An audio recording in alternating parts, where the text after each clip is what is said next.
حاضرین سرکار کی آمد منٹھار کی آمد آستان عالیہ کھیپڑا والا شریف.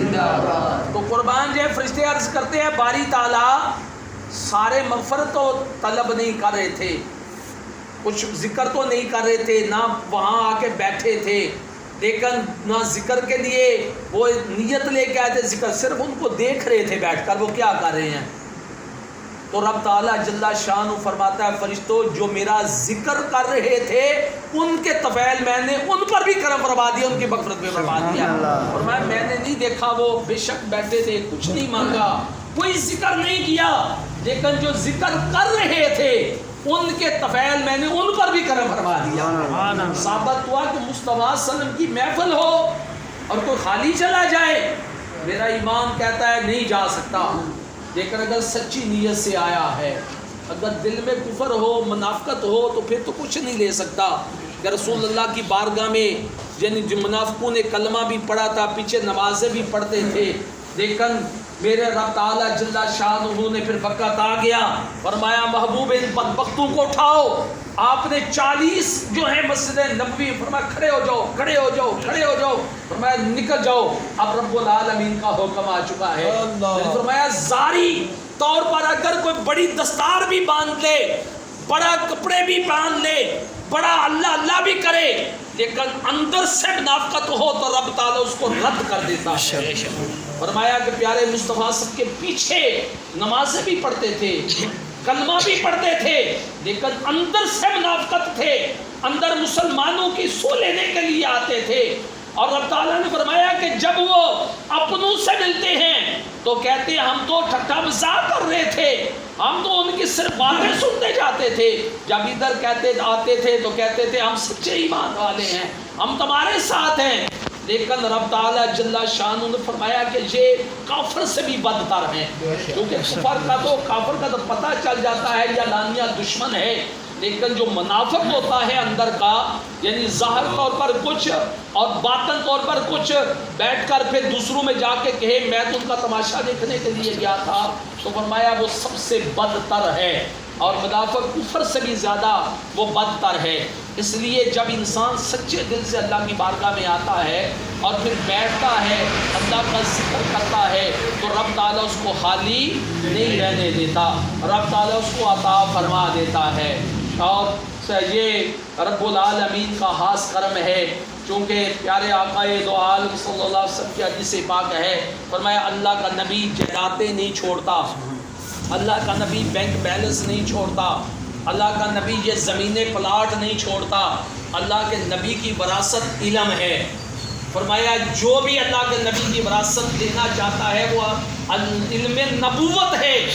اور جس میں اللہ اور اللہ کے رسول کی محبت شامل ہے، ادب شامل ہے. فرمایا وہ علم جو حاصل کرو گے کہ جس میں رسول اللہ کی محبت شامل ہو تو تم نے اللہ کے نبی کی وراثت سے حصہ لے لیا. اور یہ میلاد مصطفیٰ صلی اللہ علیہ وسلم رسول اللہ صلی اللہ علیہ وسلم کی وراثت تقسیم کی جاتی ہے، میراث تقسیم کی جاتی ہے. اللہ کا ذکر خدا کی میراث ہے، اور جو پیارے مصطفیٰ صلی اللہ علیہ وسلم تقسیم فرماتے ہیں، فرمایا یہ جنتی پھل کھاتے ہو جو تم یہاں بیٹھ کر ذکر کرتے ہو. اور جو میں نے جو ہے قرآن پاک کی آیت کریمہ پڑھی ہے، اور یہ والدین کے بارے میں تھوڑا سا، کیونکہ آج جو ہے بہت زیادہ جو ہے مشکل کا وقت آ چکا ہے، اور بڑے بڑے اچھے انسان جن کے اولادیں جو ہیں بدبخت ہو چکی ہیں، باپ بہت اچھے ہیں لیکن اولاد اس طرح کی بدبخت ہو چکی ہے، ماں کو گالیاں نکالتی ہے،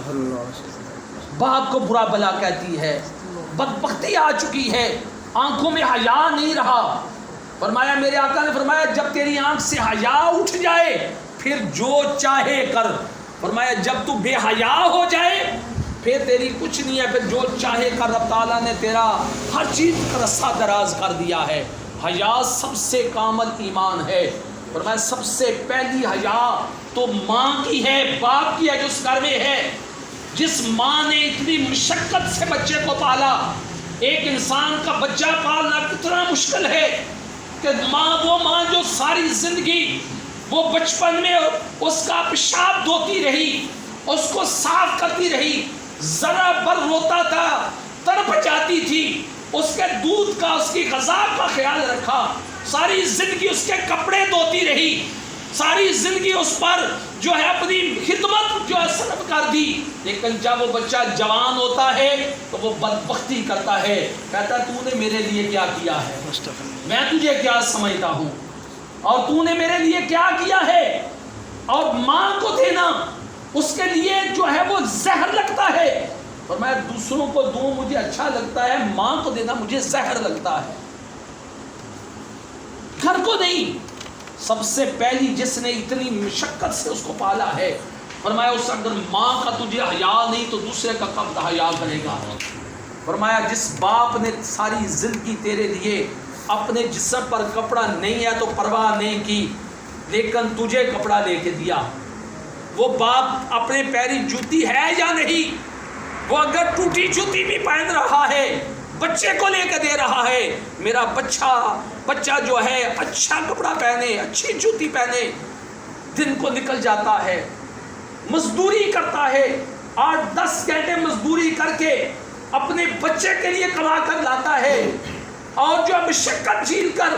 آتا ہے کہ تاکہ میرے بچے کی صحت اچھی ہو جائے اور بچے کو کوئی مشکل پیش نہ آئے، لیکن جب بچے کی باری آتی ہے پھر وہ بدبختی دکھاتا ہے، کہتا ہے اب میں خود ہی اسی طرح جوان ہو گیا تھا اور مجھے کسی نے نہیں پالا تھا، جبکہ اس وقت جو ہے جس طرح ماں باپ نے پالا تھا تو اس وقت اس کی حق بنتا تھا کہ اب وہ اتنی راحت اپنے ماں باپ کو بچائے، لیکن جب وہ بدبختی کرتا ہے تو پھر رب تعالیٰ جل شانہ بھی غضب میں آ جاتا ہے۔ میرے آقا دو عالم سے پوچھا گیا یا رسول اللہ سب سے بڑی نیکی کون سی ہے؟ تو میرے آقا دو عالم نے فرمایا سب سے بڑی نیکی پوچھتے ہو تو والدین کی خدمت ہے، والدین کا ادب ہے۔ پھر پوچھا یا رسول اللہ سب سے بڑا گناہ کون سا ہے؟ فرمایا والدین کی گستاخی ہے۔ فرمایا سب سے بڑا گناہ جو ہے وہ بھی والدین کی گستاخی ہے، اور سب سے بڑی نیکی جو ہے یہ بھی والدین کا ادب ہے۔ ثابت ہوا کہ انسان اگر کچھ مقام چاہتا ہے تو سب سے پہلی سیڑھی اس کے گھر میں ہے، اور لوگ ہم سے پوچھتے ہیں کہ بچے آپ کے پاس جاتے ہیں تو آج تک تمہیں ماں اور باپ کا ادب ہی نہیں سکھایا۔ یقین جانے ایسی مائیں میرے پاس آتی ہیں، آ کر روتی ہیں،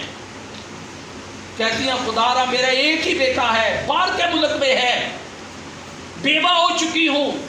خامد مر چکا ہے، ایک ہی بیٹا سہارا تھا، جب سے شادی کی ہے تو وہ کہتے ہیں کہ ماں کو 1 روپیہ نہیں دینا، تو کسی کے گھر پر جا کر مزدوری کر کے کھا، خود یشی کرتے ہیں، ماں تڑپ رہی ہے، دل دکھتا ہے۔ ایک عورت آئی یقین کہنے لگی، فرمایا رو پڑی، فرمایا دونوں میاں بھی مزدوری کر کے زمین کھیت میں جو ہے وہ ان کے لیے سب کچھ گا کر محنت کر کے ہم نے بچوں کو پالا، جوان کیا، اب بچوں کو باہر بھیج دیا۔ فرمایا 2-3 بچے میرے یورپ میں ہیں، لیکن جو ہے ہمارے ماں باپ کے لیے نہیں ہے، جو وہ پیسے آتے گئے گھر کو بھی چھوڑ کر چلے گئے۔ فرمایا اب گھر کو بھی چھوڑ کر چلے گئے، فرمایا ماں باپ کو دفع کرو، جا کر بار مکان لے لیے، ایک جو پیسے آئے وہ بھی چلا گیا، دوسرا آیا وہ بھی چلا گیا، تیسرا آیا وہ بھی چلا گیا۔ ہم ترس رہے ہیں، مزدور تھے، بوڑھے ہو چکے ہیں، اب ان کا حق تھا کہ جس ماں باپ نے ساری زندگی محنت کر کے جو ہے کمایا، ہم خوشی آج ہمیں دیتے، اپنے بچوں کو بھی کھلاتے، لیکن ہمیں تو کم سے کم ہمارے سر پر ہاتھ رکھتے۔